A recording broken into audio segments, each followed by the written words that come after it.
Okay, welcome to SR Emonts Review, and today I'm reviewing this book, which is called How to Act Like a Grown-Up, which is by DuPré, and the title here is Practical Wisdom for Every Age.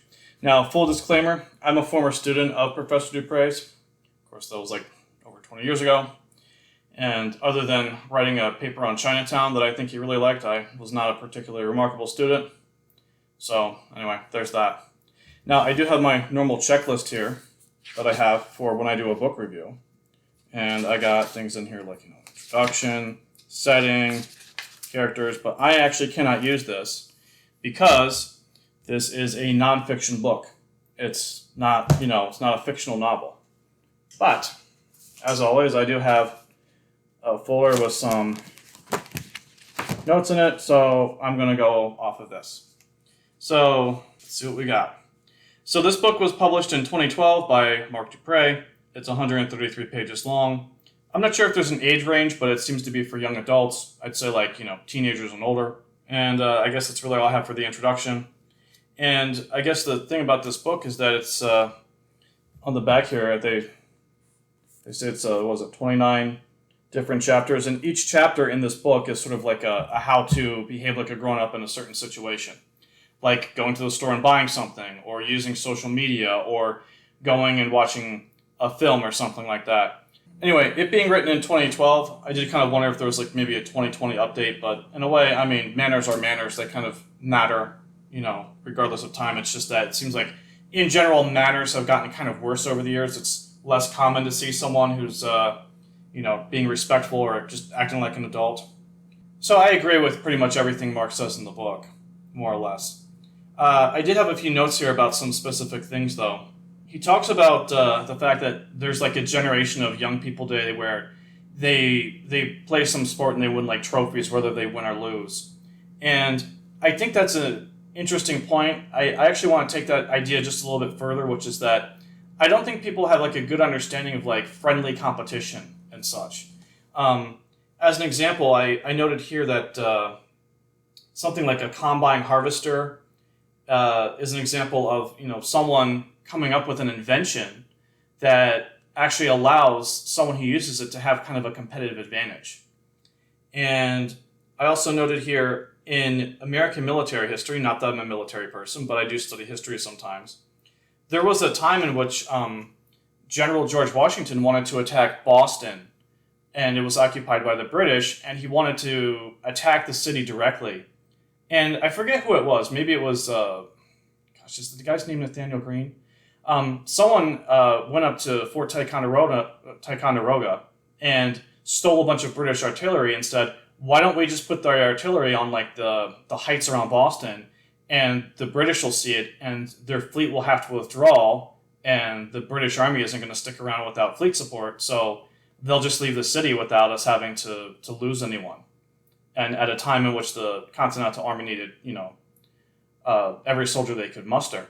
And so George Washington, being the way he was like, okay, we'll go with the better idea.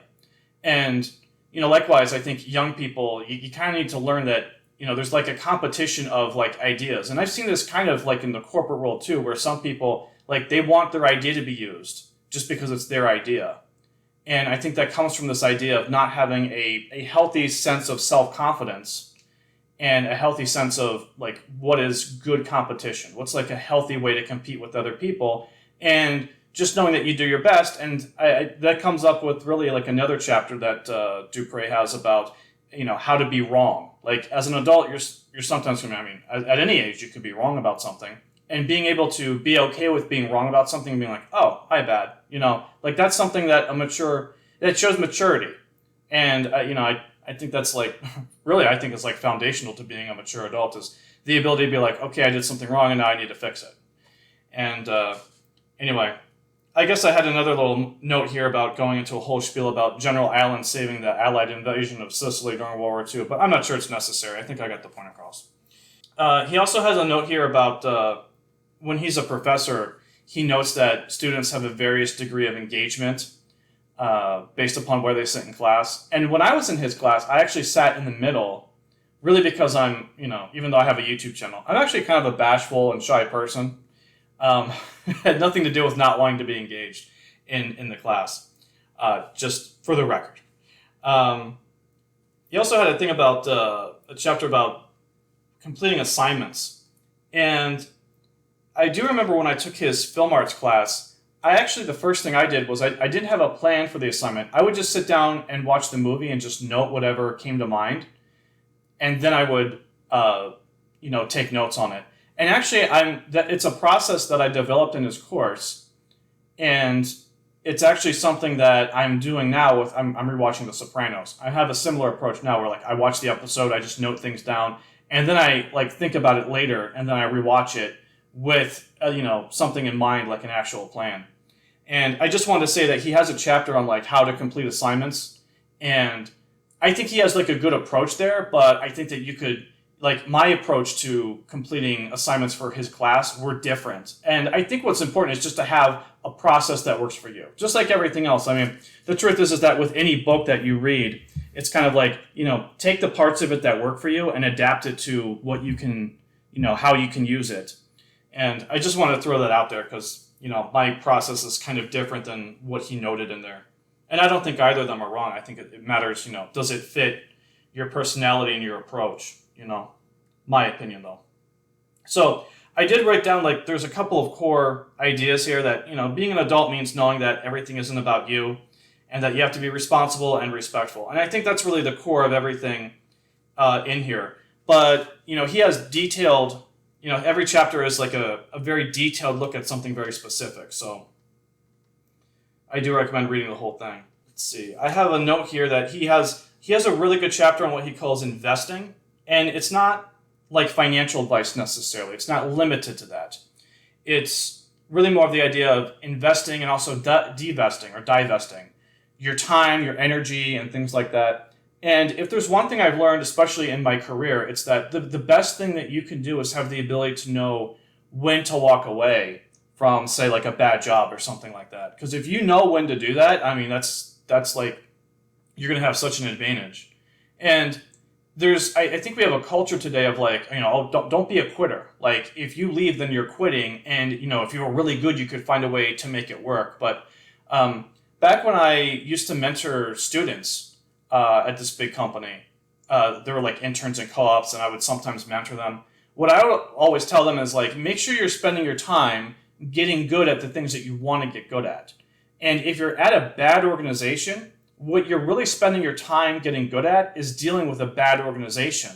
And if instead what you really want to do is go out there and develop your skills and really make something of yourself, there could be a place that will give you an opportunity to do really more of that instead of just being because some companies out there, this one in particular I worked for was so bureaucratic. It was they had probably a documented procedure on how to sharpen a pencil the right way.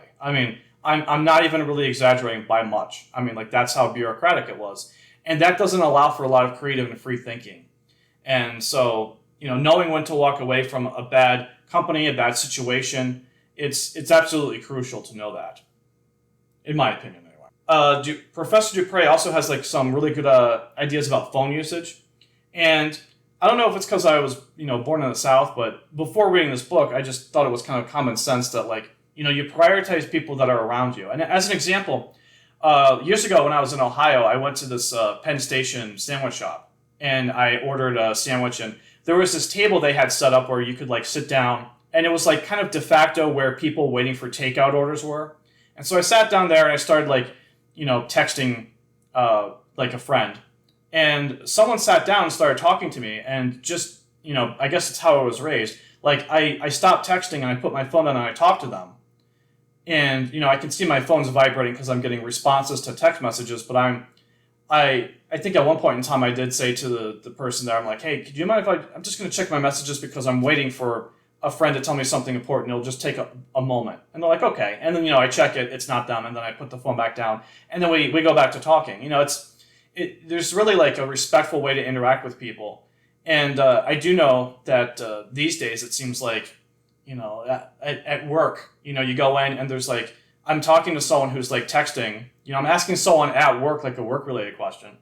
And without even looking away from they don't even stop texting. They don't even look away. They just half answer my question while not paying attention. And, you know, it's kind of rude, you know. And there's been a few times I've said something, but usually it's like, I don't know, I think people are just in their own little world, and they're sort of like, oh, okay, I didn't know it was rude, and they just keep doing it, you know. It's like, my goodness. But yeah, it's something that I think should be common sense, but unfortunately, I guess it just doesn't. I guess more people need to read this book. So, let's see. I think I only have one. Oh, actually, I got a couple notes here. Hang on. A couple more things to note. I did have a brief thing about Professor DuPré. Even though I haven't talked to him in, like, I think 20-some years, I did find a brief bio of his on his website, and I'll leave a website. I'll leave a link to his website in the description for this video if you want to find out more about the author. But I did note that he's a former pastor, a retired professor, and he does have a blog where I believe he talks about entertainment and film and such. So if you were curious about the author of this book, there's more information there. And in conclusion, I wrote that this is a good book for teenagers and older, and it's a good gift, even if it's like a gag gift. And I guess really that's all I had. So please, if you can, support independent artists when you have a chance, because it's really hard to get visibility for your book. You know, if like Arnold Schwarzenegger went on live TV and held up your book and was like, yeah, like it's a good book, it's an adult book, I want everybody to go read it. What you waiting for? You got to get to the bookstore now, you got to go, hurry, do it now, come on. But, you know, that doesn't really happen. So when you get a chance, you know, buy some indie books out there, you know, support an indie author. You know, if you can and if it's your thing. Anyway, I thought I'd just mention that at the end. Thank you for watching if you watched the whole thing, and please like, share, and subscribe if you like this video. And other than that, I guess that's all I have for today, so I'll see you next time. Thank you and have a good one.